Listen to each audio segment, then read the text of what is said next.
We have Billy Marsh, who is the Executive Director of Communities and Schools for Lincoln County.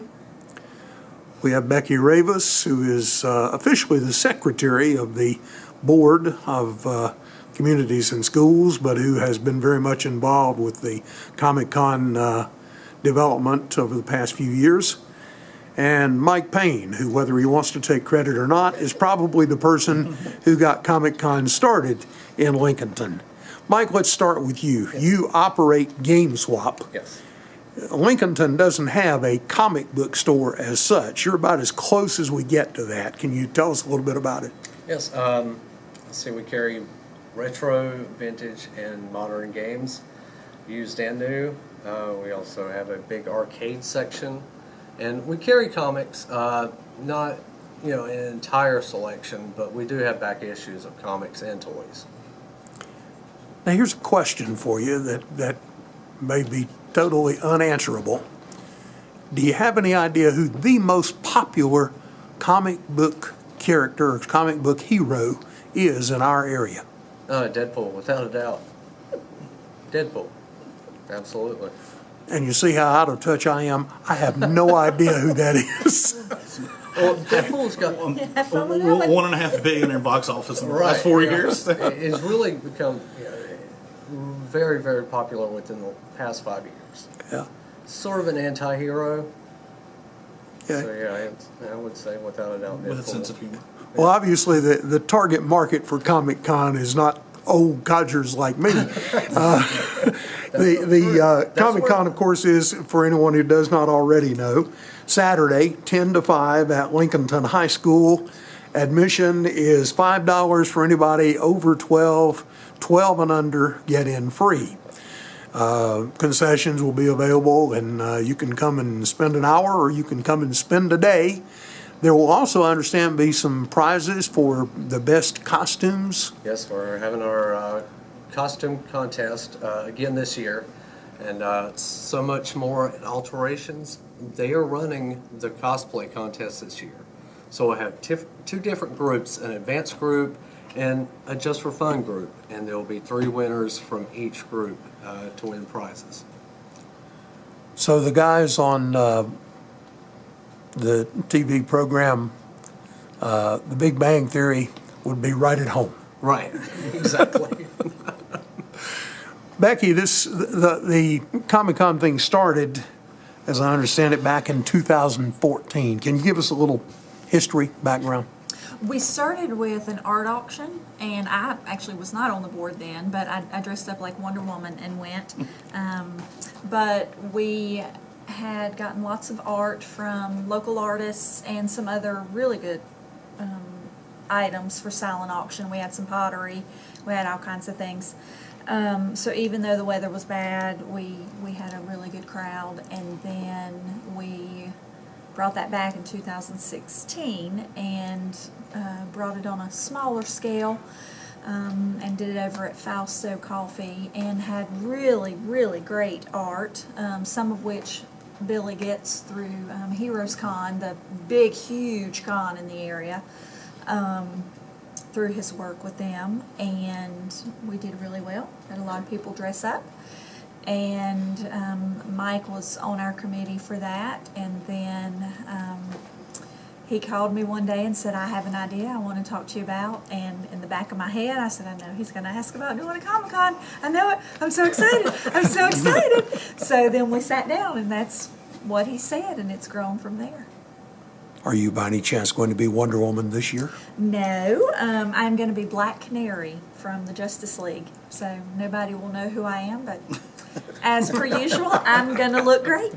I'm sure that some will know who you are, but not I. Okay, Billy, Comic-Con has more than just, obviously it's a combination. It's a fundraiser, but it's also something more in terms of what your original idea was, and the thing, Be a Hero, is a part of that. Can you tell us about it? Well, one of the things that we do with communities and schools, and we've been asked, what are you? Are you a dropout prevention organization? Are you a mentoring organization? I've always said we were in the barrier removal business. We find the roadblocks that are keeping kids from succeeding, and we help them find a pathway either around it, over it, or through it. But one of the other things that we do, and it's kind of our hidden secret, is we're that hope organization. We tell the kids that we work with that it's okay to dream. You know, it's okay to have goals. There is nothing that you can't do. In society, we have this tendency to want to treat teenagers like they're miniature adults. And we put all these labels on them, you know, oppositionally defiant, tardy, truant, juvenile delinquent, you know, and we forget to develop the relationship with the kid, and we just use those labels as a shorthand. And what we forget is that they're kids. And it's really easy for a teenager to collapse under the weight of all the labels we put on them. So what we do with communities and schools is we try and help them understand that other people can't define them, that they have the right to define who they are, and they can be who they want to be, and we try and help them figure out how to get there. So we try to help them be their own heroes. So, and for me, you know, it's personal because when I was growing up, I had a wonderful grandmother who thought that everyone should collect something. And she collected stamps, and the idea of collecting stamps was about as mind-numbing as it could get to me. So she thought that it would be good if I collected comic books, which I thought was a great idea because I like to read comic books. I didn't care about collecting them, but 22 pages is about the length of my attention span. So that was perfect for me. And, here I am quite a few decades later, and hopefully we're able to engender that same idea in a new generation of kids.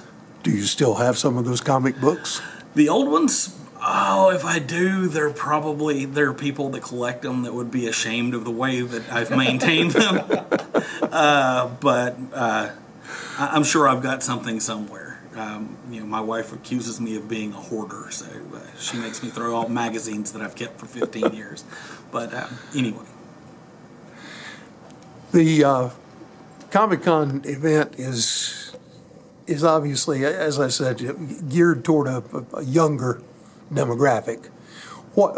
Tell us about some of the things that will happen at Comic-Con, Mike. You have a number of authors, I think, who are going to be there. Can you tell us about that? We've got quite a few authors, local authors.